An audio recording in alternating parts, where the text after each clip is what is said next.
Hey guys, Todd with COSN coming at you again today. Hey, today I'm really excited because we're actually getting to the body wiring harness on the Blazer BOV build. I'm excited because once we get this thing installed, we can actually start moving forward, get the engine and the transmission, and really start wiring it out. I do have a couple things that I do have to fix on the suspension, but we'll get to that on a later video. We're actually going with, on the body vehicle harness, we're actually going with a painless harness. This is the universal waterproof model. I went with this to add more protection to the vehicle. It's actually a waterproof fuse block, as you can see here. And I thought that would add just that extra little protection than the actual painless GM model. So we went with that, and so far it's been a really good install. I've got a lot of the engine compartment already done, going to the body, and I'll show you some tips and tricks also on that and the harness and a couple other little things.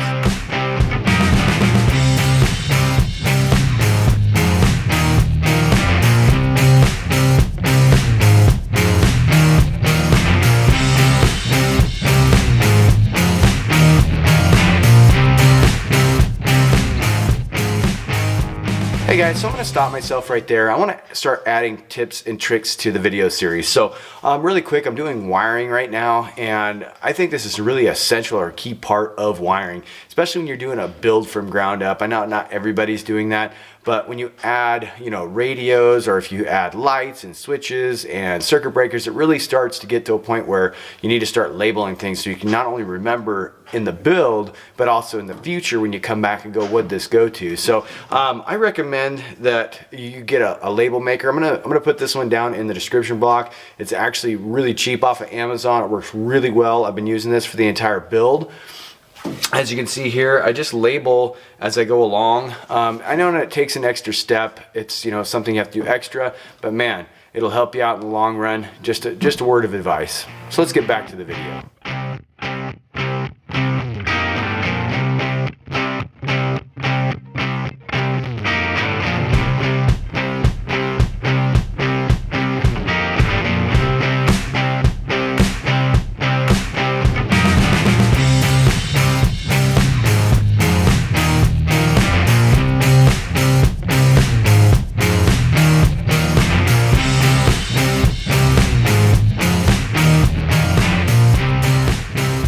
So if you watch my other videos, you know that I added a power bus underneath the dash. And if you haven't, it's right here, you can go check it out.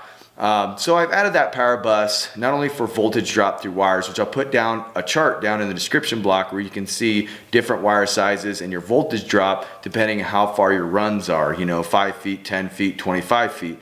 So what I also decided to do is actually run another power bus in the back of the vehicle, one underneath the hood and one on the top rack. Now that allows me to run a 6/0 wire to those from this engine power bus. So as you can see here, I've got the power bus and I've got 12 different hookups. So what that does for me is I can eliminate that long wire runs, and also I can just run signal wires from my switches. So I can save some money on some wire sizes, and also I can add to later on down the road. So I don't have everything I want to have on this vehicle. I have a lot of things, but as you know, things cost money, especially when you start building stuff like this, and I just don't have the money to get all the different pieces that I want ahead of time. So I like having this option of a power bus underneath the dash, in the back and on the top rack, and also underneath the hood. So if I add something later on, I don't have to run another wire, from the battery or wherever the power is. I've got a nice bus set up, so a power bus, so I just basically hook my wire in a short run and run it to my lights, run it to turn signals, and so forth, so on. So I just want to let you guys know that, and you can take a look at this. I'm actually got a painless digital charger for the auxiliary battery in here. I've got a power bus. I've also got my winch solenoid and the fuse block. And then I'll also have more circuit breakers that are going to go inside this enclosed box. I decided to enclose everything.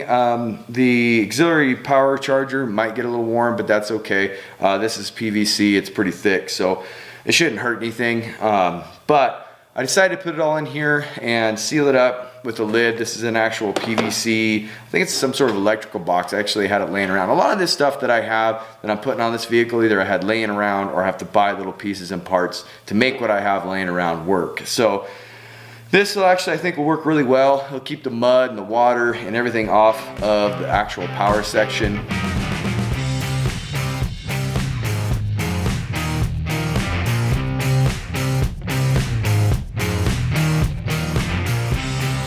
Alright guys, so I know this isn't electrical, but I did this when I was actually installing all the electrical on the center console.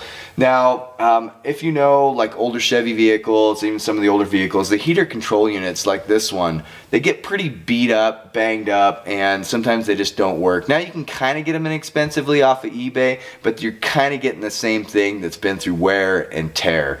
So what I decided to do is something a little bit different. So went down and bought 3 choke cables, and of course they come, you know, like 72 inches long. They're pretty long. So I took them apart and I took the guts out, and I actually, on these old heater cables, all it is a curl on the inside cable that goes around. All I did was heat them up, take a bar. I actually drilled a hole inside of the bar. As you can see here, I actually put the cable inside that bar and I rolled the circles on the ends. Now that's not necessarily the easiest way to do it. There actually is a tool out there to actually do it, but I didn't have that tool, so I kind of made my own, and actually they work really, really well. Nice and simple. You know, cleaned up the dash, and they're reliable. So now on the fan switch, you might be asking me, you know, what'd you do with the resistor or the, you know, in the heater box, there's actually, you know, it's got springs in it, resistor or whatnot. When you switch from high to low or in between, it goes to a different spring on there, and it controls your voltage to the fan. So you go, you know, high, low, and so forth. So what I did is I actually bought, and I'll put this down in the description block, but I bought a potentiometer for a motor, and it actually has heat sinks and everything on it. Already tested it, works great. It gets a little bit hot on high, but that's okay. You know, it's not going to melt anything when it's on, you know, aluminum. So anyway, I wanted to show you guys that. I thought it was a good addition and a good idea to take some choke cables and on these older vehicles and just make your own heater cables. It cleans things up. You know, there's really not a lot to fail. The ends aren't going to break off, so I thought it was a good idea. Alright guys, so like I said before, I'm getting really excited about this project. It's really coming along. It's coming out great. It is taking me a little while just because of all the fabrication and wiring. But if you guys like the series, hey, please give me a thumbs up and I'll keep doing more and more. I'm also going to put playlists down in the description block as well as parts that I'm using just in case if you're interested. And just to let you guys know, I am working on the Grid Down SHTF Disaster Skill Set series. I'm working on that. It's taking a little bit longer than I thought it would. Weather's not cooperating, but I am going to get some videos out on that really soon. So I'm going to have more and more videos coming out. I hope you guys enjoy and you stay tuned. I really appreciate everything you guys do for me and all your support. So hey, it's not just about surviving, it's about living. So I'll catch you on the next video.